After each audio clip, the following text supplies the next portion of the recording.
तो प्यारे बच्चों, मैं नरेश कुमार शर्मा आपको बताने वाला हूँ कि आप पढ़ेंगे आज equilibrium constant in terms of pressure. ये क्लास 11th का इक्विलिब्रियम चैप्टर का एक टॉपिक है केमिस्ट्री का। तो हम यहाँ पर देख रहे हैं कि equilibrium constant in terms of pressure कैसे लिखते हैं। मान लीजिए आपकी रिएक्शन है N2 + 3H2 gives to 2NH3। अगर आप एक फॉरवर्ड रिएक्शन, इसमें दो तरह की रिएक्शन चल रही है, एक फॉरवर्ड रिएक्शन, एक बैकवर्ड रिएक्शन। फॉरवर्ड रिएक्शन में आप देख रहे हैं नाइट्रोजन हाइड्रोजन रिएक्ट करके अमोनिया बना रहे हैं। बैकवर्ड में क्या हो रहा है कि अमोनिया डिकम्पोज होकर नाइट्रोजन और हाइड्रोजन बना रही है। मान लीजिए कि आप फॉरवर्ड रिएक्शन कंसीडर कर रहे हैं, आगे की तरफ रिएक्शन को ऑब्जर्व कर रहे हैं, तो इस केस में आपका प्रोडक्ट अमोनिया हो गया और रिएक्टेंट्स नाइट्रोजन हाइड्रोजन हो गए।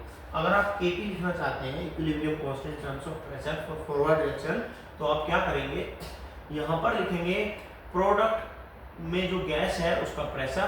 प्रोडक्ट में कौन सी गैस है? प्रोडक्ट में अमोनिया गैस है, तो अमोनिया गैस का प्रेशर, और उसकी पावर में लगाएंगे ये स्टोइकियोमेट्रिक कोएफिशिएंट 2, ठीक है, डिवाइडेड बाय रिएक्टेंट्स का के प्रेशर। रिएक्टेंट्स में कौन है? नाइट्रोजन है, तो नाइट्रोजन का प्रेशर और उसका स्टोइकियोमेट्रिक कोएफिशिएंट है 1, तो 1 into pressure of another reactant hydrogen, pressure of hydrogen gas और उसका स्टोइकियोमेट्रिक कोएफिशिएंट पावर में आएगा 3।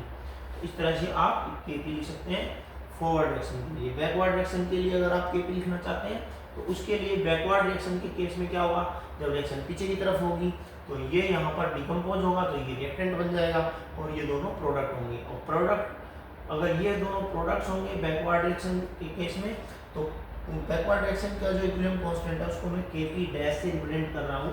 तो यहाँ पर ये प्रोडक्ट हैं, तो प्रोडक्ट्स न्यूमरेटर में आएंगे, तो प्रोडक्ट कौन है? नाइट्रोजन, नाइट्रोजन का प्रेशर उसकी पावर 1, ये यहाँ पर लिखेंगे हम, इनटू प्रेशर ऑफ हाइड्रोजन उसकी power 3 divided by pressure of ammonia उसकी पावर 2, ठीक है।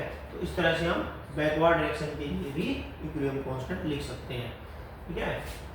अब हम जानते हैं कि जैसे कि ये हमारे पास Kp और Kc में रिलेशन होती है, इसको याद करेंगे सब बच्चे। Kp इक्वल्स टू होता है Kc RT की पावर डेल्टा Ng। यहाँ पर ये टर्म्स कौन कौन सी है? Kc के बारे में आप जानते हैं, पिछली क्लास में मैंने बताया था, Kp के बारे में जानते हैं। और यहाँ पर ये जो डेल्टा Ng है ये क्या है? ये है change in number of moles of gaseous change in number of moles of